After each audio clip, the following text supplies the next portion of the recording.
Hi Scorpio, welcome to a life path reading for April and May 2019. I'm Raina and I do these periodically. I usually will do more than 1 month at a time to kind of be a little bit more broader because these are more like philosophical types of readings, and so I like to kind of mix things up and take things from a different angle. This is a different spread as well. It's a very simple spread that I created yesterday. And yeah, so I hope that this can possibly give you some kind of sign from the universe or something like that. This is the Wild Unknown Tarot deck. I always think of Scorpio when I think of this deck. Even the back, look at the back. Kind of almost reminds me of a spider web or something. Why do I always get these heavy cards for Scorpio? Or intense, whatever you want to call it.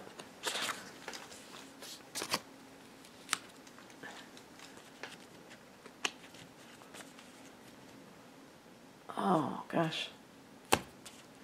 Sometimes they're hard to pick up. That's the only thing.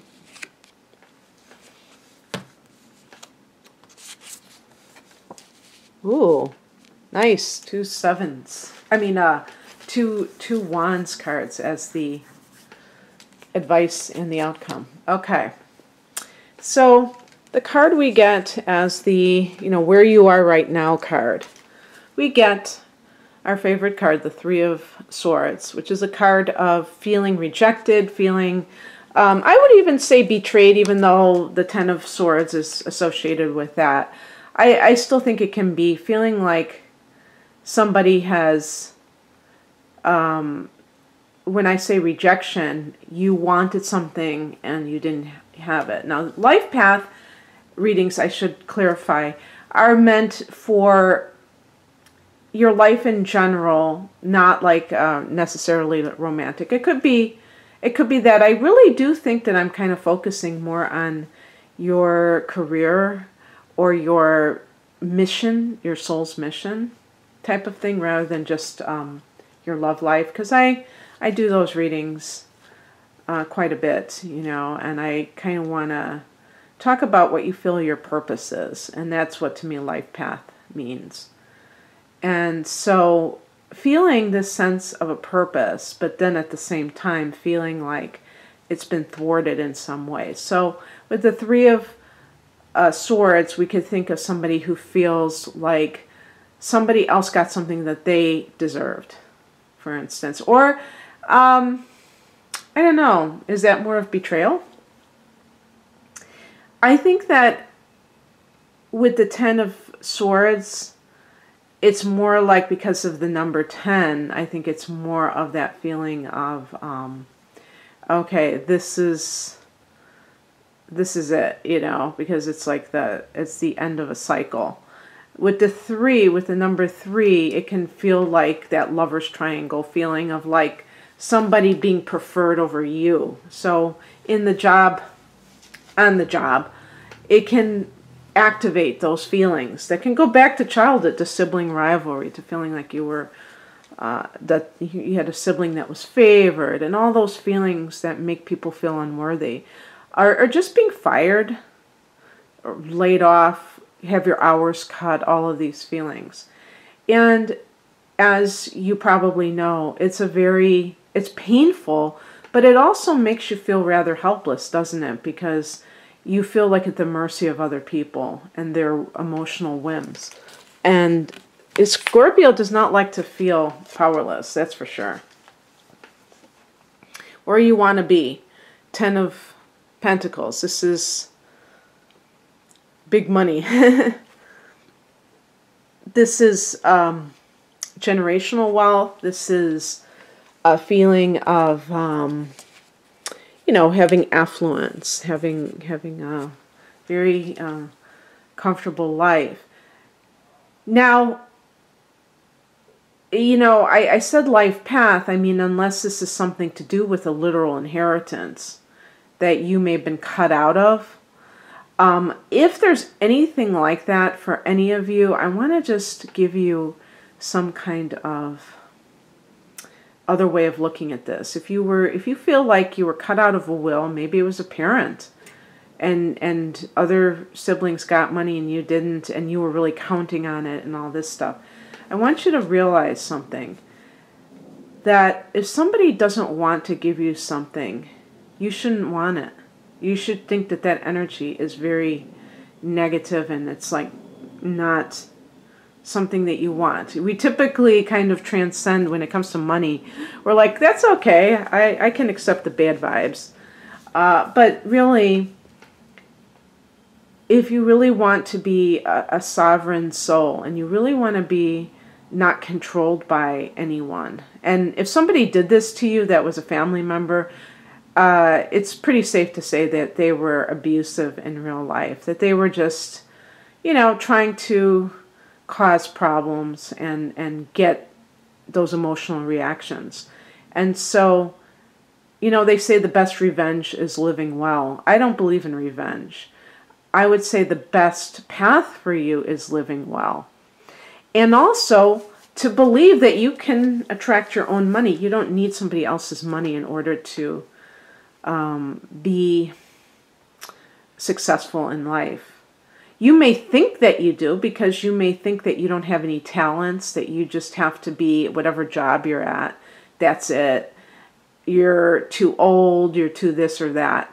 You have to let go of that thinking. You have to believe you have Jupiter in the second house of earned income. So use that positive energy to attract what you want. And don't believe the hype. Don't believe what the so-called experts say about, some people just tell you that, oh yeah, your earning capacity is this percentage lowered if you're past the age of 50 or past, and that may be true based on their statistics, but everyone is an individual. You can be an outlier very easily if you choose to, step out of the matrix. What is the first step that you need to take? Ace of Wands. Aces are beginnings. We are in that time now. To me, this has to be Aries. This is fire energy. The other fire signs are Leo and Sag. So maybe there is somebody that you need to hook up with to make your dreams happen. But this time of year, this is Aries season. The first week in April. Why am I saying the first week in April? I mean, when I'm recording this, I mean, the reading begins in the month of April. The first week in April is Aries, so is the second week and into the third week. So, the point being that Aries is a fire sign, it's a cardinal sign, and it's all about taking action. And this is inspired action. This is coming from that part of you that is enthusiastic. So what I would say, Scorpio, yes, of course you have your daily things that you have to do. Maybe you have a job. Maybe you got passed over for a promotion and you feel like I've heard that phrase, a redheaded stepchild or something. I love red hair. I have no idea why red hair is ever marginalized. I don't really know the whole joke. I know it's kind of rare, but it's beautiful. It's a beautiful color of hair. But in any case, if you are the person who feels at work, maybe you feel humiliated by something at work. Maybe you're unemployed right now. Whatever it is, you may have to do something practical to pay your bills. I'm not going to tell you you're going to manifest money in the lottery or anything like that. I don't, those aren't the kind of messages that I give.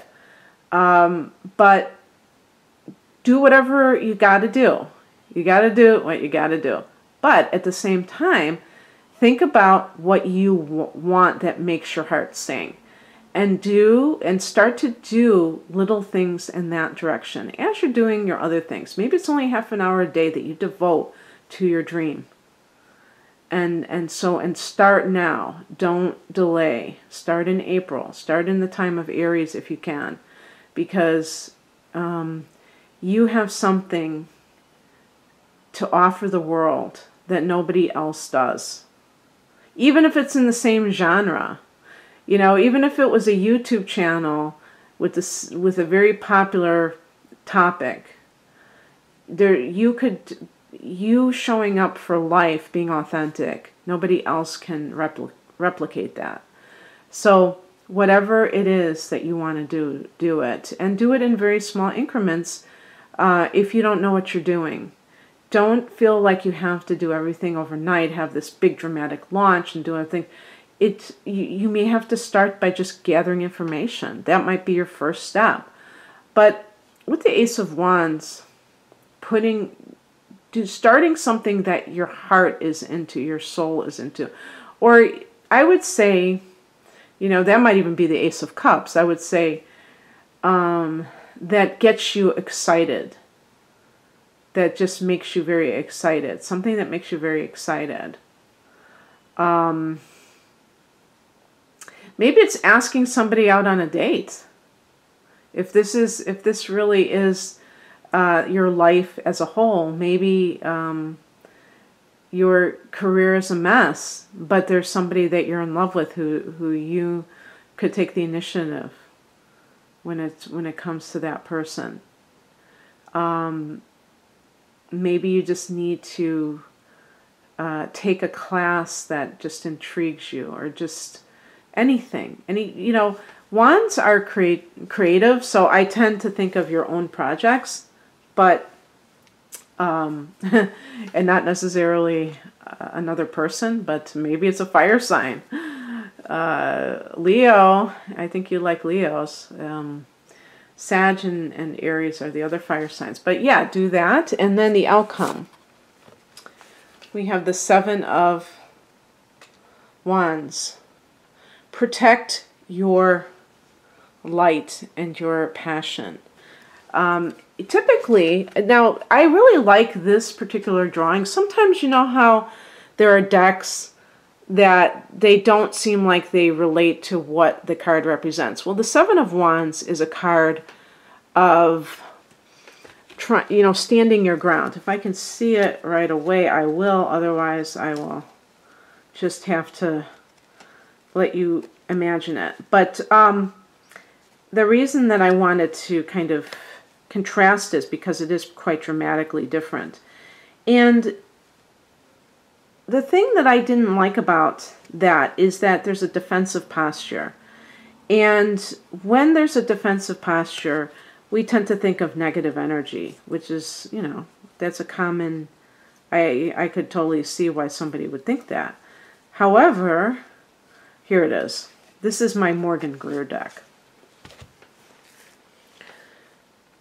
And it's like that person is like fighting off an attack. Well, let me show you this one.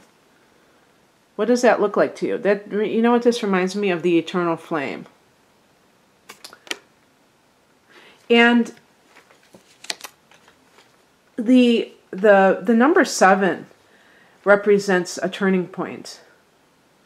It also can be a number of somebody who is, it can be a number of creativity, I can say that.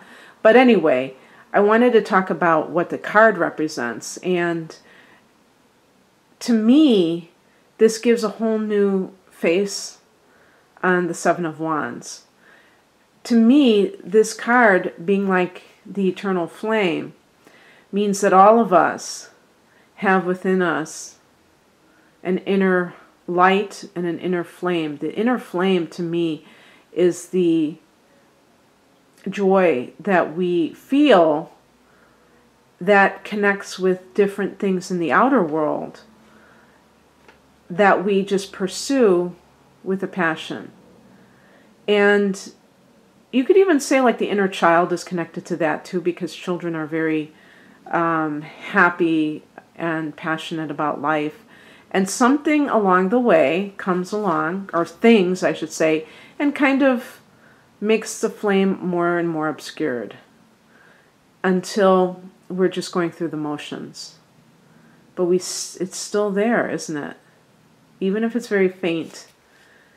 And you have to preserve it. And anyone who tries to dampen your passions, who tries to put out your light, you have to be careful about being around those kinds of people, because people will tell you that you're crazy, that, you know, for wanting to do something that they think is impractical or impossible. And Scorpio, you have to be able to discern who has your back, but it's not just having your back, who nourishes you and who depletes you, okay? And preserve that. And so, yes, I mean, sometimes it is more of a this kind of scenario where you have to have a weapon at hand. I mean, I'm joking, but I mean that kind of armor, and almost be like in your face back to that person. You might have to in certain circumstances, but in other circumstances, it may be more subtle, and you have to keep that light going no matter what. Even if there's challenges in your life, or even if there are people who are actively trying to get you to doubt yourself and to not have a thing that you're very passionate about because they don't have something that they're passionate about, and it threatens them. And yes, people can be that petty. So don't allow, as a water sign, don't allow these people to have close contact with you, because they will drag you down with them. And who needs that, right? So I want you to really take your dreams seriously, is what I'm here to tell you. Okay? And so that's that. I hope that you enjoyed this. And I do life path readings astrologically using your natal chart. And that's very interesting, because you have all these different planets in different houses. Your sun may be in Scorpio, but what house is it in? Maybe it's in the 5th house. Maybe this is the confirmation that you came here to be an artist, and everybody told you that's a joke, because what do you want to do? Starve? What do you want to do? Have to worry about paying your bills all the time? And we get sucked into that way of thinking. So my website is rainamoonastrology.com, and the link to that particular reading is below, but it will, you'll be able to see the other readings I have available through my website. Have a great next couple of months. Creative couple of months. Take care, Scorpio. Bye.